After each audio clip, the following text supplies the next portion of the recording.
Hai, Assalamualaikum warahmatullahi wabarakatuh. Waalaikumsalam. Pada hari ini kita bertuah, kita akan membincangkan mengenai tajuk penceraian pasangan berkahwin di bawah tempoh 10 tahun. Uh, titik bertindih isu implikasi dan peranan kaunseling keluarga. Subjek yang kami akan bentang ialah subjek GGG B5683 iaitu asas kaunseling dan pengurusan bakat. Pensyarahnya adalah Dr. Nur Hafizah binti Abdul Rahman. Untuk makluman, kumpulan kami terdiri daripada 7 orang ahli. Yang mana saya sendiri iaitu Muhammad Najib bin Abdul Hamid P158929. Yang kedua adalah Siti Nur Farhanah binti Rahmat P157698. Yang ketiga adalah Nur Fakihah Alia binti Nur Azam P156578. Yang keempat, Izzah Nashitah binti Muhammad Asri P155155. Yang kelima adalah Nur Syamimi binti Abdul Ghani P155898. Yang keenam adalah Nur Hazika binti Wan Ahmad P157449. Yang terakhir adalah Nur Fatin Nabilah binti Mansur P155638. Bagi intisari dan isi kandungan yang kami akan bentangkan pada hari ini termasuk pengenalan isu permasalahan, kajian lepas, perbincangan, implikasi, cadangan dan akhir adalah kesimpulan. Okey, kita masuk kepada slide pengenalan. Perkahwinan ni dilihat sebagai satu ikatan suci yang bukan sahaja menyatukan dua individu, tetapi juga membentuk sebuah institusi keluarga yang menjadi asas kepada keharmonian masyarakat. Namun begitu, perjalanan sesebuah perkahwinan tidak selalu mudah seperti yang kita harapkan. Dalam realiti kehidupan hari ini, banyak pasangan yang berdepan pelbagai cabaran yang membawa kepada konflik berpanjangan sehingga tercetusnya perceraian. Lebih merisaukan, fenomena perceraian bukan sahaja berlaku pada pasangan yang sudah lama berkahwin, tetapi pada mereka yang baru melalui usia bawah 10 tahun perkahwinan. Dalam konteks ini, peranan kaunseling keluarga menjadi semakin penting sebagai mekanisme sokongan dan juga pencegahan. Kaunseling bukan sahaja menyediakan ruang selamat untuk pasangan meluah perasaan, membina kemahiran komunikasi yang lebih sihat, malah membantu pasangan memahami tanggungjawab serta tekanan yang wujud dalam kehidupan berkeluarga. Melalui intervensi awal, kaunseling keluarga berpotensi mencegah konflik kecil daripada menjadi semakin besar sehingga menyebabkan perceraian. Isu permasalahan kefahaman agama yang lemah, masalah komunikasi, tekanan ekonomi dan kewangan dan juga tanggungjawab baru selepas berkahwin. Antara isu permasalahan dalam rumah tangga ialah kefahaman agama yang lemah. Keadaan ini menyebabkan tanggungjawab rumah tangga sering diabaikan. Apabila pasangan tidak memahami peranan masing-masing, suami mengabaikan nafkah zahir dan batin, manakala isteri pula mengabaikan adab terhadap suami serta tidak menjaga kehormatan diri dan rumah tangga. Masalah komunikasi. Jadi komunikasi merupakan asas utama dalam perkahwinan yang melibatkan pertuturan, emosi dan bahasa badan. Namun, penggunaan teknologi secara berlebihan serta tekanan kerja, perbezaan personaliti dan gaya komunikasi yang tidak seimbang menyebabkan pasangan kurang berinteraksi. Masalah menjadi lebih serius apabila pasangan tidak mendengar dengan baik dan cepat membuat kesimpulan. Isu seterusnya adalah tekanan ekonomi dan kewangan. Bagi pasangan muda, tekanan ekonomi dan kewangan sering menjadi punca tekanan pada peringkat awal perkahwinan, terutamanya apabila pendapatan tidak stabil dan komitmen kewangan semakin tinggi. Jadi kos sara hidup, hutang serta perbelanjaan harian sering mencetuskan konflik dalam rumah tangga. Beban kewangan ini boleh meningkatkan risiko penceraian dalam tempoh awal perkahwinan. Selain itu, tekanan ekonomi turut mempengaruhi mood pasangan, cara mereka berkomunikasi dan bagaimana pertikaian diuruskan. Sekiranya masalah kewangan berterusan, ia boleh menjejaskan kestabilan rumah tangga serta kualiti hidup pasangan. Oleh itu, sokongan emosi, perancangan kewangan yang teratur dan kaunseling keluarga merupakan intervensi penting bagi membantu pasangan mengurus tekanan ekonomi dengan lebih berkesan.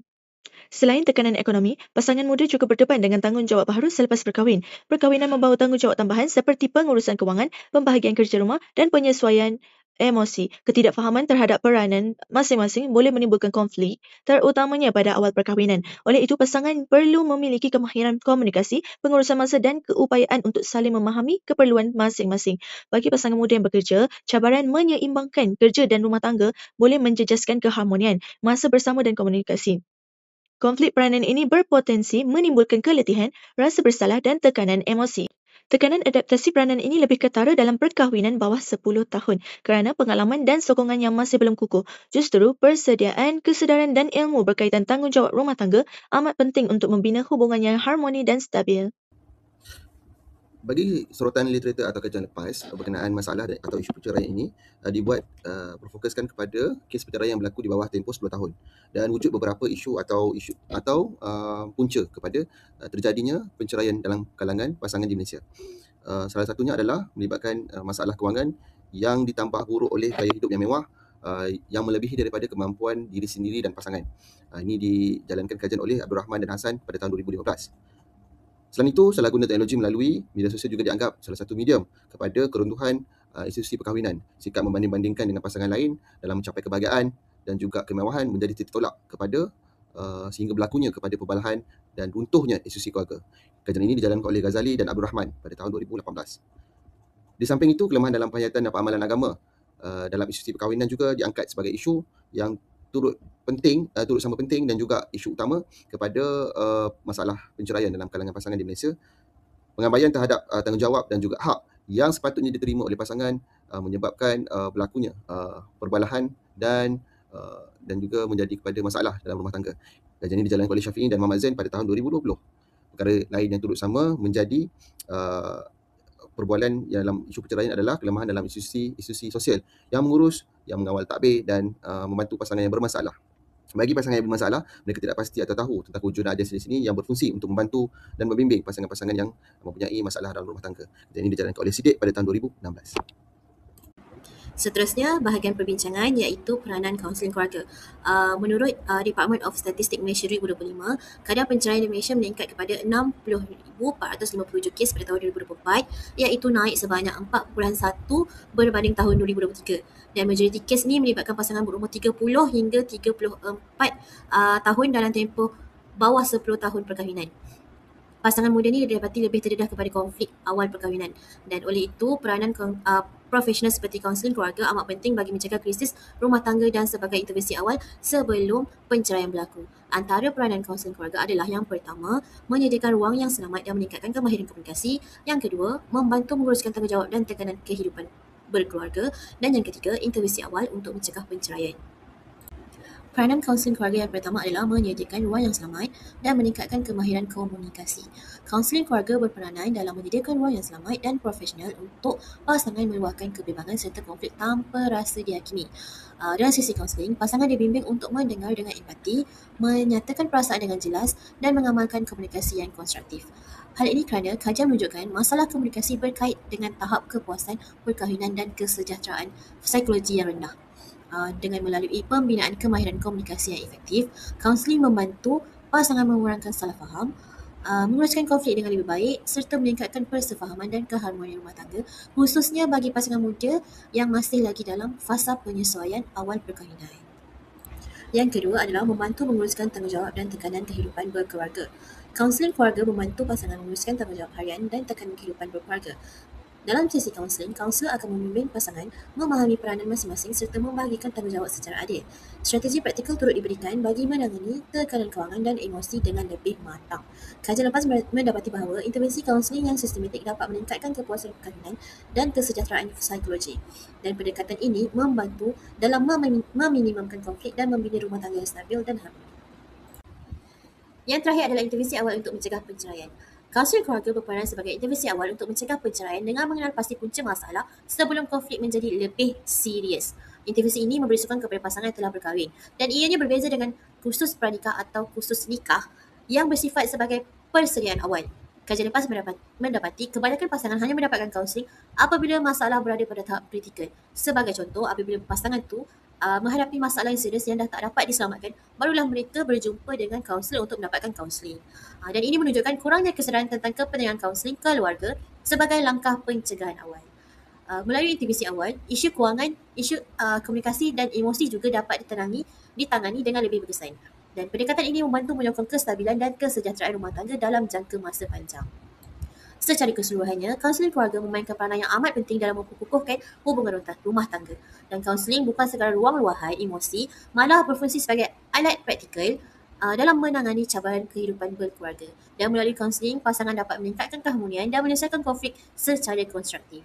Dan pendekatan ini juga dapat membantu dalam mengurangkan risiko penceraian khususnya pada awal perkahwinan. Seterusnya, saya akan terangkan implikasi perceraian dalam kalangan pasangan berkahwin di bawah 10 tahun. Implikasi perceraian ini tidak hanya memberi kesan kepada pasangan yang terlibat, tetapi turut melibatkan anak-anak, masyarakat serta institusi keluarga dari sudut sosial dan juga ekonomi. Oleh itu, isu perceraian perlu dilihat secara menyeluruh dan bukan sebagai masalah peribadi semata-mata. Implikasi yang pertama ialah kesan terhadap pasangan. Perceraian sering menyebabkan tekanan emosi seperti stres, kemurungan dan kehilangan keyakinan diri. Pasangan juga perlu menyesuaikan diri dengan perubahan besar dalam kehidupan seperti kehilangan pasangan, perubahan peranan serta tanggungjawab baharu sebagai individu atau ibu bapa tunggal. Keadaan ini menjadi lebih mencabar apabila wujudnya masalah komunikasi, pengabaian tanggungjawab dan kefahaman agama yang lemah. Oleh itu, intervensi psikososial dan sokongan kaunseling amatlah diperlukan bagi membantu individu membina semula kestabilan emosi dan kesejahteraan mental. Implikasi yang kedua ialah kesan terhadap anak-anak. Anak-anak sering mengalami gangguan emosi seperti kemurungan, keresahan, rasa tidak selamat dan rendah diri. Keadaan emosi yang tidak stabil ini boleh menjejaskan fokus pembelajaran dan prestasi akademik mereka di sekolah. Selain itu, perubahan struktur keluarga menyebabkan anak-anak merasa kehilangan kasih sayang dan sokongan emosi terutamanya apabila konflik ibu bapa berlarutan selepas perceraian. Seterusnya kita lihat pula kesan terhadap masyarakat. Dari perspektif masyarakat pula, perceraian boleh menyumbang kepada peningkatan masalah sosial. Antaranya ialah risiko kemiskinan, pengabaian anak serta pertambahan bilangan ibu atau bapa tunggal. Faktor sosioekonomi dan kelemahan institusi sokongan sosial turut memberi kesan kepada kadar perceraian dalam komuniti. Keadaan ini menunjukkan bahawa perceraian memberi implikasi bukan sahaja kepada keluarga, tapi juga kepada kesejahteraan masyarakat secara keseluruhan. Implikasi yang terakhir ialah kesan terhadap institusi keluarga dari sudut sosial dan ekonomi. Perceraian boleh menyebabkan kehilangan pendapatan, peningkatan beban kewangan dan juga penurunan taraf hidup. Struktur keluarga yang berubah turut menyebabkan nilai kekeluargaan semakin longgar dalam kalangan generasi muda. Oleh itu, sokongan sosial dan ekonomi sangatlah penting bagi membantu keluarga pulih daripada kesan perceraian serta mengekalkan kestabilan institusi keluarga sebagai asas keharmonian masyarakat. Terdapat 4 cadangan, iaitu perluaskan pendidikan perkahwinan di IPT dan di sekolah menengah. Yang kedua adalah sediakan khidmat kaunseling yang mudah diakses. Ketiga adalah kempen kesedaran tentang kepentingan kaunseling. Dan keempat adalah perkukuhan program kaunseling pranikah dan pasca nikah. Cadangan pertama, pendidikan perkahwinan perlu diperluaskan di IPT dan di sekolah menengah kerana IPT ialah fasa penting pembentukan identiti dewasa muda dalam membuat keputusan berkaitan kerjaya, hubungan dan perkahwinan. Seterusnya adalah program praperkahwinan juga menekankan komunikasi, pengurusan konflik, tanggungjawab dan rumah tangga serta perancangan kewangan dapat meningkatkan kesiapsiagaan psikososial dan mengurangkan risiko awal perkahwinan. Seterusnya adalah sediakan khidmat kaunseling yang mudah diakses seperti kaunseling perkahwinan juga membantu pasangan meningkatkan kualiti hubungan melalui pemahaman peranan, corak komunikasi dan matlamat perkahwinan. Dan kaunseling juga iaitu membantu pasangan mengubah corak komunikasi yang tidak berkesan dan menyelesaikan konflik dalam perkahwinan. Cadangan seterusnya adalah kempen kesedaran tentang kepentingan kaunseling. Kempen kesedaran diperlukan bagi menangani stigma, salah faham dan ketakutan terhadap kaunseling. Kaunseling juga berfungsi sebagai intervensi awal untuk meningkatkan kesejahteraan emosi dan ketahanan mental. Seterusnya adalah pendidikan berterusan melalui media sosial, ceramah komuniti dan aktiviti psikososial meningkatkan keberkesanan kempen kesedaran. Cadangan yang seterusnya adalah perkukuhan program kaunseling pranikah dan pasca nikah. Program ini membantu pasangan memahami peranan, tanggungjawab, pengurusan kewangan dan perancangan keluarga. Perkhidmatan pasca nikah seperti kaunseling dan bengkel komunikasi penting sebagai sokongan berterusan selepas berkahwin. Intervensi ini juga membantu individu dan pasangan menyesuaikan diri semasa konflik, krisis atau selepas penceraian. Okey, slide yang terakhir ialah berdasarkan perbincangan, punca utama yang menyumbang kepada keretakan rumah tangga termasuklah kurangnya kefahaman agama, kelemahan komunikasi, tekanan ekonomi serta ketidakupayaan pasangan muda menyesuaikan diri dengan tanggungjawab baharu selepas berkahwin. Implikasi perceraian pula tidak hanya dirasai oleh pasangan tetapi turut memberi kesan terhadap anak-anak dan juga masyarakat. Dalam konteks ini, peranan kaunseling keluarga sangatlah diperlukan dalam mengurangkan risiko perceraian. Secara kesimpulannya, usaha menangani isu perceraian dalam kalangan pasangan berkahwin bawah 10 tahun memerlukan kerjasama menyeluruh daripada institusi keluarga, masyarakat dan negara. Kaunseling keluarga harus dijadikan budaya normal dalam masyarakat, bukan sekadar jalan terakhir apabila krisis telah berlaku. Sekian persembahan dan pembentangan daripada kumpulan kami, kumpulan 4. Sekiranya anda mempunyai pertanyaan, isu atau cadangan, sila kemukakan selepas ini. Terima kasih.